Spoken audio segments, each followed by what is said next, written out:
Can we take a moment of silence for Clix and Higs? Can we just take a moment of silence real quick? Uh Oh, we're so cooked. If I had to describe everything that happened today, it is just pure disappointment from Clix and Higgs. But don't worry, it's not all doom and gloom. We do have our final 25 teams that also managed to qualify to the finals. It's literally happening tomorrow, quite literally today. By the time this is posted. So let's not waste any more time. Let's get into it. Now, before I talk about everyone that managed to qualify, I have to talk about, yeah, things are not looking good. So Clix and Higgs played the lower bracket today, and they quite literally almost got dead last in this tournament. And I think they only fought like one game on spawn.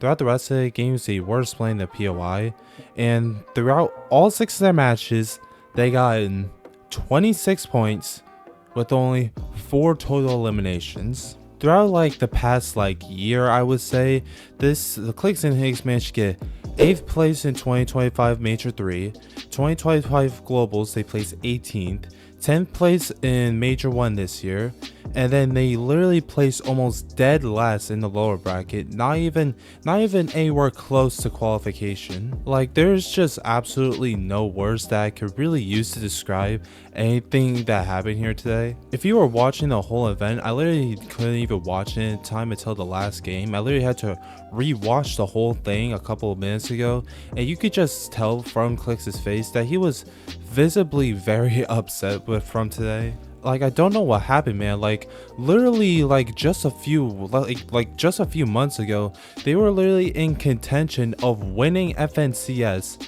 and now this stuff happens. Like, I really don't know what's going on with this duo. Something seriously needs to change sooner or later. A lot of people have been predicting that this is the official end of Clix and Higgs, and I'm not gonna lie, I am starting to go on that boat route. There is also a possibility that Clix and Higgs might stick together and possibly swap roles, where Clix is going to be the IGL and Higgs is going to be the fragger.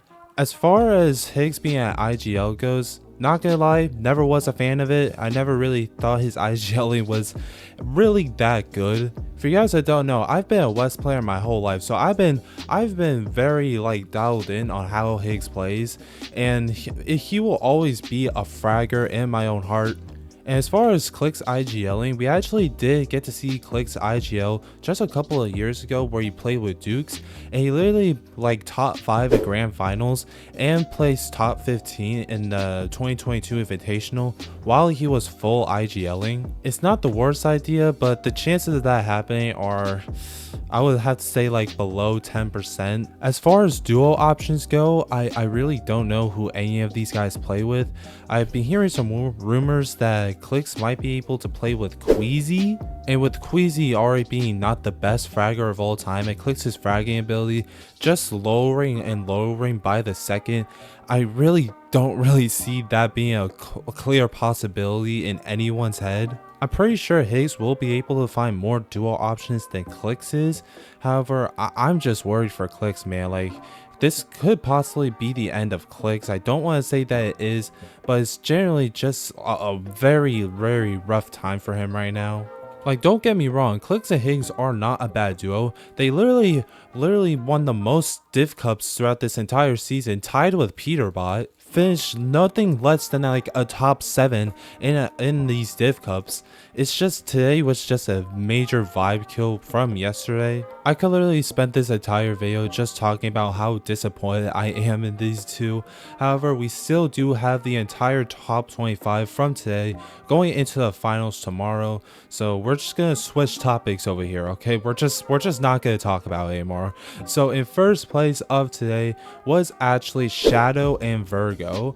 Now this team, so the way that the second round works is that if you manage to win a game, you all qual to the finals, and if you manage to finish like the remaining top 25, you also qualify. So if you're wondering why Shadow and Virgo only played 4 games out of 6 today, that is why. And they managed to win game number 4, getting 1,152 points, getting 13 total eliminations with a 12.25 average placement. In second place, the team who won the very last game of the day was Javi and Amish, getting 1,040 points, getting a 16.3 average placement with 11 eliminations. In third place, we had Kinkley and Craze, getting 1,008 points, winning game number 3 and they got 17 total eliminations. Fourth place, we had, I don't even know how to say these guys' names. I know the other guy is King, not the World Cup Brazilian King, but the other Brazilian King.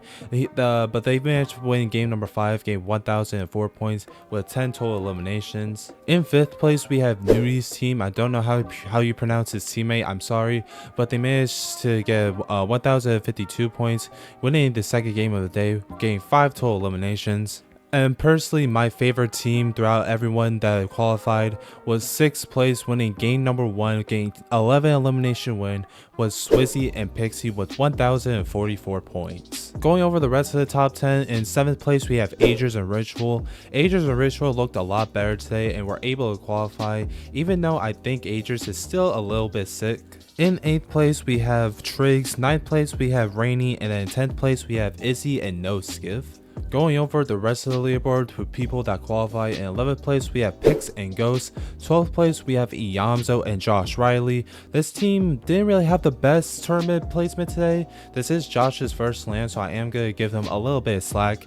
13th place we have Chap and Flixie, 14th we have Akira and Karama, 15th place we have Chino and Pablo. Now when we go over the drop map, is pretty much the same result as day number 1. 16th place we have Epic Whale and Pumps, then we have 17th place of Zengi and Belusi, 18th place is an Asia team that I don't know how to say their names, so I apologize for that. 19th place we have Jason Liam, and in 20th place, which was the crowd favorite from today, and that is Vadil and Ju. Now I am expecting these guys to have the same crowd reaction as long as Rezon and Noah Rayleigh. 21st place we have Golden and Ozone, 22nd place we have Momsy and Skyjump, 23rd place we have Phantom and QNDX, and then 24th and 25th is back-to-back OCE teams, and that is Kazi and Damo in 24th, and then 8-time FNCS champion of Alex and Reckless in 25th place. Those teams that I just mentioned and the teams that I mentioned in yesterday's video are going to be the ones that are going to be playing the finals. So that means we do have a couple of big name teams that did unfortunately struggle today, such as from 26th to 29th. You probably are going to see a lot of recognizable names, such as 26th place of Jargu and Karelian, 27th place of Sieto and Podasai, 28th place of Visuals and Braids, 29th place of Mr. Savage and Velo. Now I do really feel bad for this team. They were quite literally trying to pull up a last game clutch to qualify to the finals until they ran into Clix and Higgs, and that was just the final nail in the coffin at this point for both of them. We actually get to see probably one of the saddest clips I probably have ever seen.